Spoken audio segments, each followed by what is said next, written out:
गरीब साध साध सब नेक हैं, आप अपनी ठोरे, जो सतलोक ले जाएंगे वो साधु कोई और। अब दास सुनाएगा। आज का जो सत्संग सुनाना चाह रहा था दास, अब शुरू कर रहा हूँ उसको, लेकिन समय थोड़ा है इसलिए संक्षिप्त में बताऊंगा। अब दो प्रकार से मानव शरीर प्राप्त होता है, और दूसरा ये था कि सत्संग केवल परमात्मा ही आकर बताते हैं, यथार्थ ज्ञान स्वयं भगवान बताते हैं। तो वो परमात्मा 600 वर्ष पहले आए थे, उन्होंने यथार्थ ज्ञान दिया और वो अच्छी आत्माओं को मिलते हैं और उनको फिर यथार्थ ज्ञान से परिचित कराते हैं। उसके लिए परमेश्वर ने स्वयं कहा है, चारों युग में मेरे संत पुकारे, कूक कहा हम हेल रे, हीरे माणक मोती बरसे, ये जग चुगता ढेल रे। चारों युग में मेरे संतों ने आवाज लगा लगा कर, हेला देकर, आवाज ऊंचे स्वर में गूंज गूंज कर बोला है।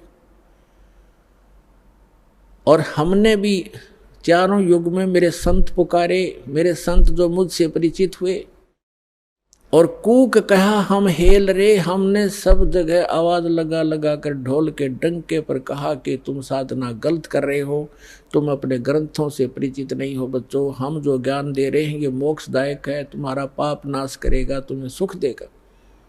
तो जो यथार्थ भक्ति मार्ग रूपी हीरे मोती लाल वो तुमने स्वीकार नहीं किए, और आन उपासना शास्त्र विधि त्याग कर मनमानी पूजा करके वो कंकर पत्थर इकट्ठे कर लिए जो जिनकी कोई कीमत आगे नहीं मिलनी आपको।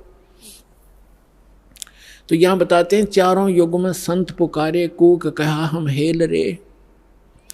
और ये सत साधना मोक्षदायक ज्ञान और भक्ति रूपी हीरे माणक मोती बरसें, ये जग चुगता ढेल रे। हमरा ज्ञान किन्हें ना सुनिया, और पर भी लेन जात है दुनिया। हमारा ज्ञान कोई सुनता नहीं, और वहाँ पर भी में नहाने जाते हैं उस तालाब में जहाँ इन शास्त्र विरुद्ध ज्ञान देने वाले साधकों ने, संतों ने मिसगाइड किया हुआ है। वहाँ कुंभ का मेला लगेगा, उस तालाब में नहाने से मोक्ष हो जाएगा। आपसे पहले तो कछुए मछलियाँ मेंढक रहते हैं, वो मुक्त हो जाते हैं, आपसे पहले उसके अंदर ही पड़े हैं वो। अरे बोले आदमी है, कहीं गीता जी में लिखा कहीं पर ये जा करके पर भी लेकर आओ, या कोई अन्य मंत्र जाप करो, या श्राद्ध निकालो।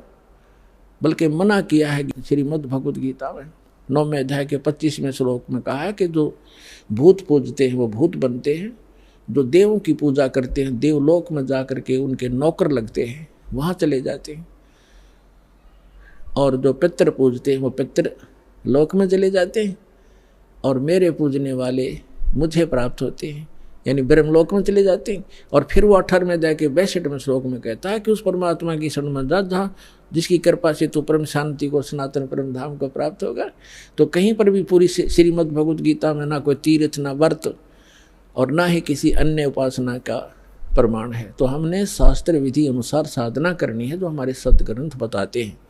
सदग्रंथों में आपको पहले भी बता दिया कि जो वेद हैं, चारों वेद ये गॉड गिवन है, लेकिन 5वां वेद गुप्त था, इसने छुपा दिया। उसमें कंप्लीट कोर्स था, पूरा मोक्ष मार्ग था, पूरा ज्ञान था, वो नहीं रखा। तो परमात्मा स्वयं आकर वो ज्ञान देते हैं। उस ज्ञान के अंदर ये पूरा कोर्स है मोक्ष प्राप्ति का, यहाँ के सुख प्राप्ति का, आपके संस्कार में, प्रारब्ध में, आपकी किस्मत में लिखे हुए पाप को टालने का। ये साधन वाले ने वर्णित किया है जो दास के पास उपलब्ध है, इसको प्राप्त करो।